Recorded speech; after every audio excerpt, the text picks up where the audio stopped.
Assalamualaikum warahmatullahi wabarakatuh. Alhamdulillahirabbil alamin. Kita dapat berjumpa kembali dalam pembelajaran daring mata pelajaran sejarah kebudayaan Islam. Bagaimana kabarnya hari ini? Semoga kita semua diberi kesehatan dan selalu dalam lindungan Allah Subhanahu wa taala. Jangan lupa untuk mempersiapkan alat tulis dan mencatat semua materi yang kita pelajari hari ini ya. Sebelum pelajaran hari ini kita mulai, terlebih dahulu kita bersama membaca Ummul Quran. Semoga pelajaran hari ini bermanfaat dan barokah. Al-Fatihah. Pada pertemuan hari ini masih dengan tema yang sama dengan tema di minggu yang lalu, yaitu pemimpin-pemimpin besar Daulah Ayyubiyah. Kalau di minggu lalu kita sudah mempelajari tentang pemimpin besar yang pertama, yaitu Shalahuddin Yusuf Al-Ayyubi. Untuk hari ini kita akan membahas dan mempelajari tentang pemimpin besar selanjutnya, yaitu Al-Adil Saifuddin dan Al-Kamil Muhammad. Selalu simak pembelajaran pada hari ini dan jangan lupa untuk mencatat semua materi pada hari ini ya. Sultan Al-Adil Saifuddin. Beliau sering dipanggil dengan Al-Adil atau Al-Adil pertama karena di susunan sultan pada daulah atau dinasti Ayyubiyah itu yang bernama Al-Adil Saifuddin itu ada dua. Jadi untuk yang kali ini kita membahas tentang Sultan Al-Adil Saifuddin di pemerintahan yang pertama. Sering dipanggil dengan Al-Adil, nama lengkapnya adalah Al-Malik Al-Adil Saifuddin Abu Bakar bin Ayyub. Beliau ini menjadi penguasa keempat di dinasti Ayyubiyah yang memerintah pada tahun 596 sampai 615 Hijriah yang berkedudukan di Damaskus. Beliau ini adalah putra dari Najmuddin Ayyub yang merupakan saudara muda dari sultan pertama di dinasti Ayyubiyah, yaitu Shalahuddin Yusuf Al-Ayyubi. Setelah Sultan Shalahuddin Al-Ayyubi itu wafat, kemudian anak-anak dari Shalahuddin ini berebut kekuasaan.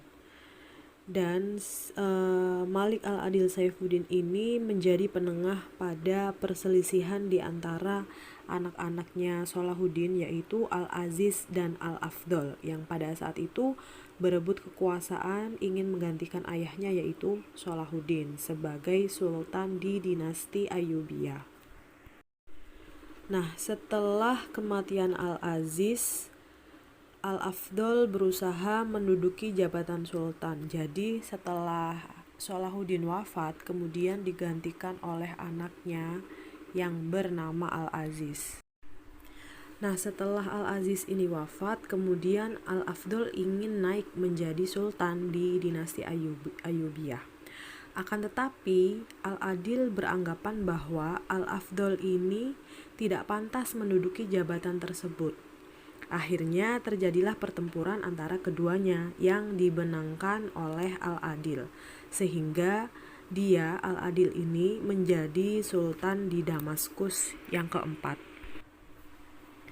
Setelah Al-Adil ini menjadi sultan, dia memerintah wilayah Mesir dan Syria dengan bijaksana selama hampir 2 dekade.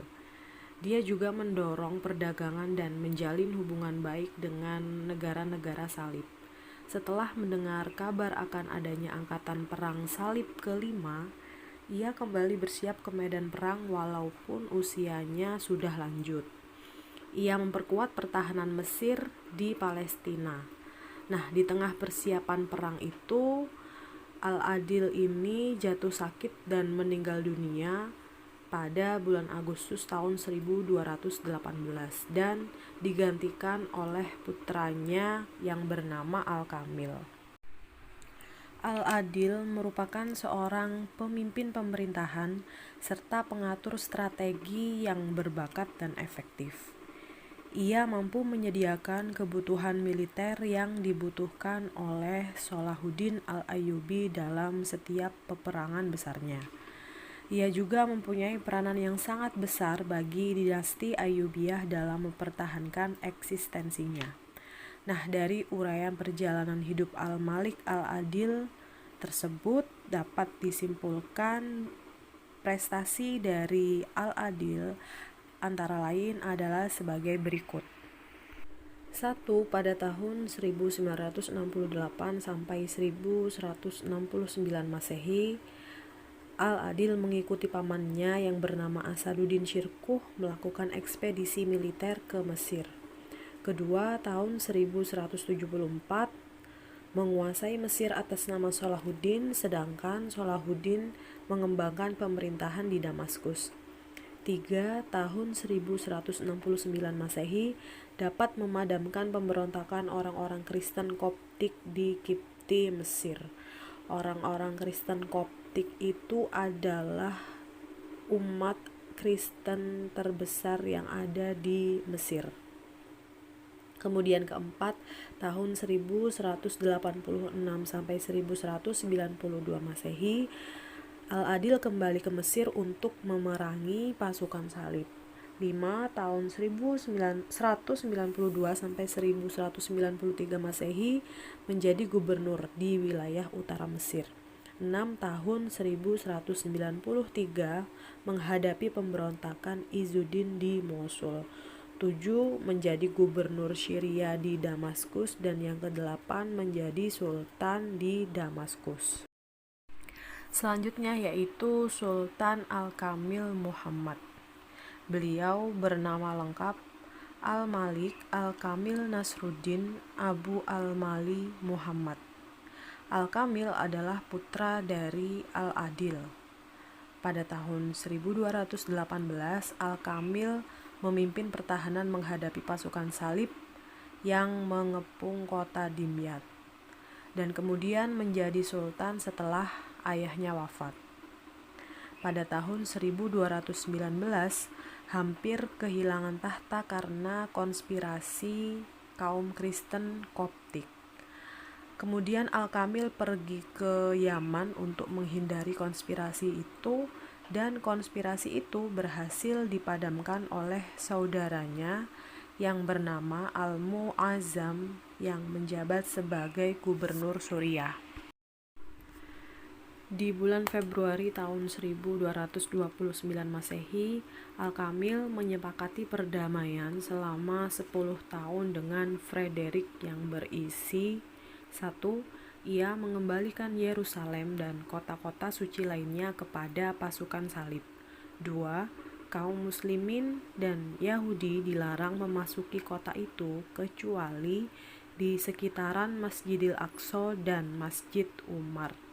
Jadi Frederick II itu adalah pemimpin dari pasukan salib. Selain itu, beberapa peristiwa yang dialami oleh Al-Malik Al-Kamil Muhammad antara lain sebagai berikut. 1. Pada tahun 1218 Masehi, memimpin pertahanan menghadapi pasukan salib yang mengepung kota Dimyat atau Damietta. 2. Menjadi Sultan Dinasti Ayyubiyah pada tahun 1218 Masehi, menggantikan Al-Adil yang meninggal. 3. Pada tahun 1219 Masehi, ia hampir kehilangan tahtanya. Kemudian 4. Di tahun yang sama, kota Dimyat akhirnya jatuh ke tangan orang-orang Kristen. 5. Al-Kamil telah beberapa kali menawarkan perdamaian dengan pasukan salib, yaitu dilakukan perjanjian damai dengan imbalan mengembalikan Yerusalem kepada pasukan salib. 6. Membangun kembali tembok di Yerusalem yang dirobohkan oleh Al-Mu'azzam saudaranya. 7. Mengembalikan salib asli yang dahulu terpasang di kubah batu Baitul Maqdis kepada orang Kristen. Kemudian Al-Kamil meninggal dunia pada tahun 1238 Masehi dan kedudukannya sebagai sultan digantikan oleh Sholeh Al-Ayyubi. Cukup sekian pelajaran pada hari ini. Semoga apa yang kita pelajari hari ini bisa bermanfaat untuk kita semua. Amin, amin ya robbal alamin. Mari kita akhiri pembelajaran pada hari ini dengan membaca hamdalah. Alhamdulillahirabbil alamin. Apabila ada salah-salah kata, saya mohon maaf. Akhir kata, wassalamualaikum warahmatullahi wabarakatuh.